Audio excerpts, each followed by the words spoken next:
کہتے ہیں کسی جگہ ایک شخص رہتا تھا جس کے 3 بیٹے تھے۔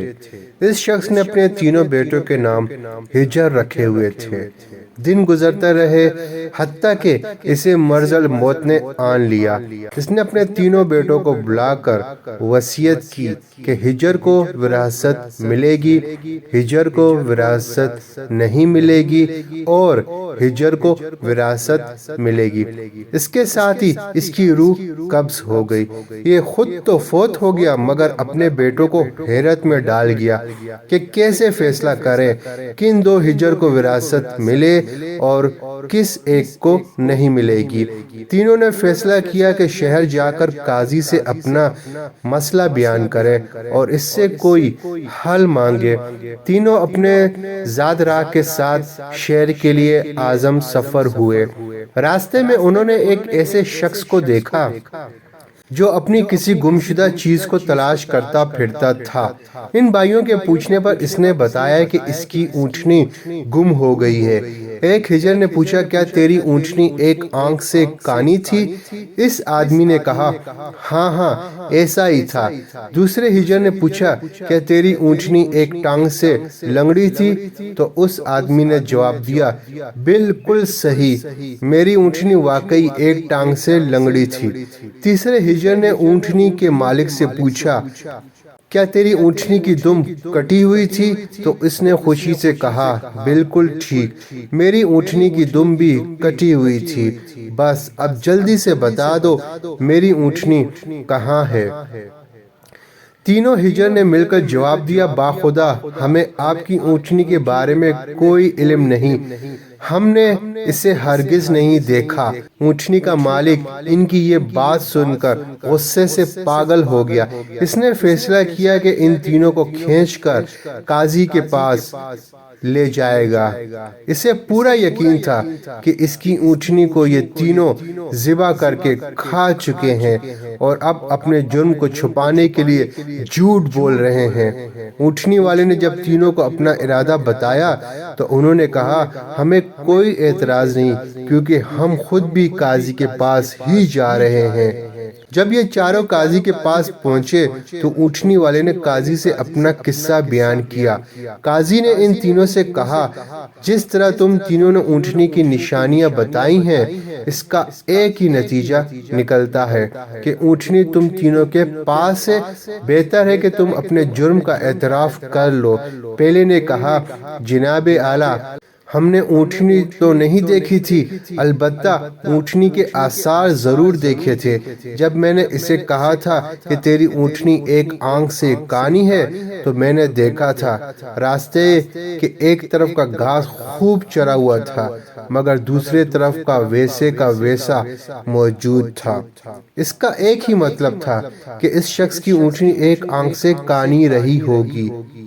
دوسرے نے جواب دیا، میں نے دیکھا تھا کہ راستے میں 3 قدم تو گھیرے لگے ہوئے ہیں جبکہ 4تھا قدم زمین پر معمولی پڑا ہوا تھا، جس کا مطلب بس اتنا ہی بنتا تھا کہ یہ جانور لنگڑا بھی تھا۔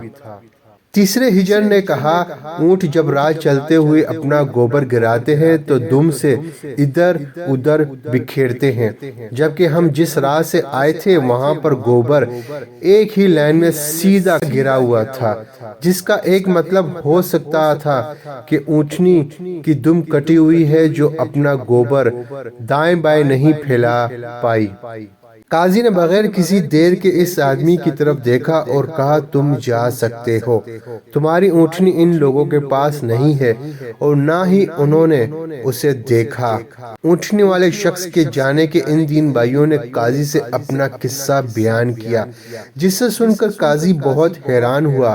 ان تینوں سے کہا، تم آج کی رات مہمان خانے میں ٹھہرو، میں کل تمہیں سوچ کر کوئی حل بتاؤں گا۔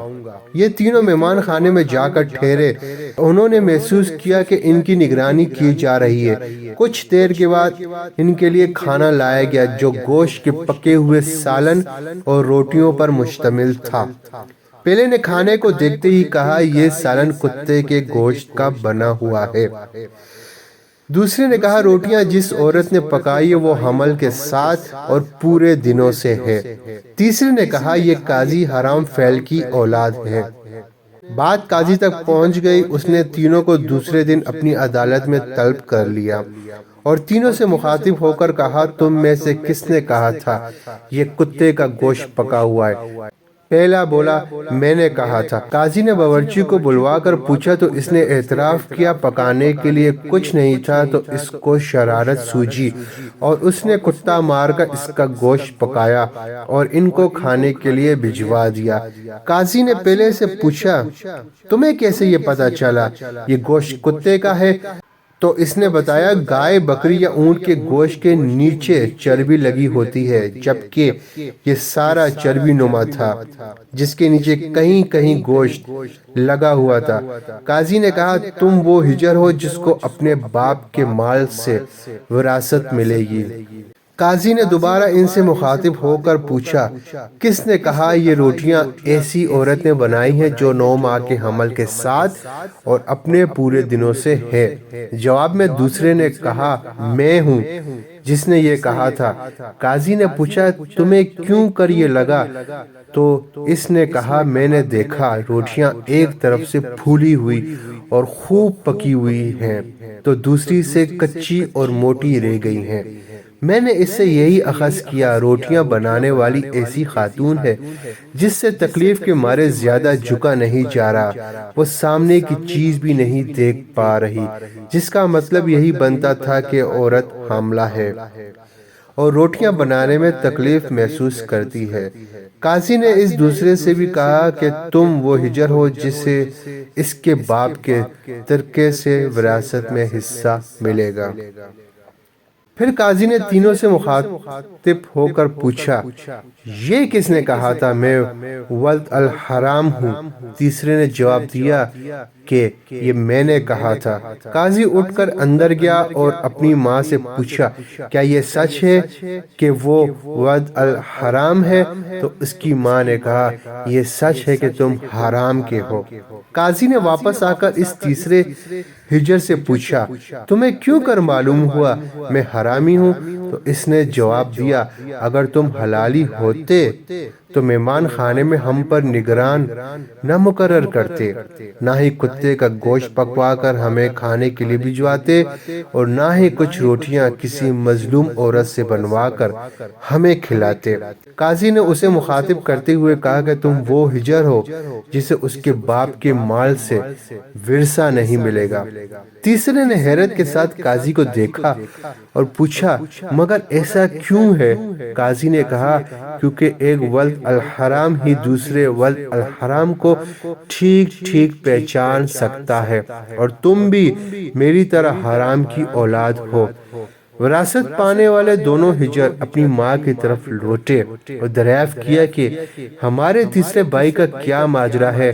تو ان کی ماں نے کہا، تمہارا باپ ایک بار صبح کی نماز پڑھنے مسجد گیا تو اسے دروازے پر رکھا ہوا پایا تھا، اسے گھر لایا، اس کا نام بھی تم دونوں جیسا ہجر رکھا اور اس کی پرورش کی۔ جی، تو ایسی ہوتی ہیں عربوں کی حکایتیں جن میں حکمت کے درس بھی ہوتے ہیں۔ مضمون عربی سے لے کر آپ کے لیے ترجمہ کیا گیا۔ مزید ویڈیو کے لیے ہمارے چینل کو سبسکرائب کر دیں اور بیل آئیکن پر ضرور کلک کر دیں۔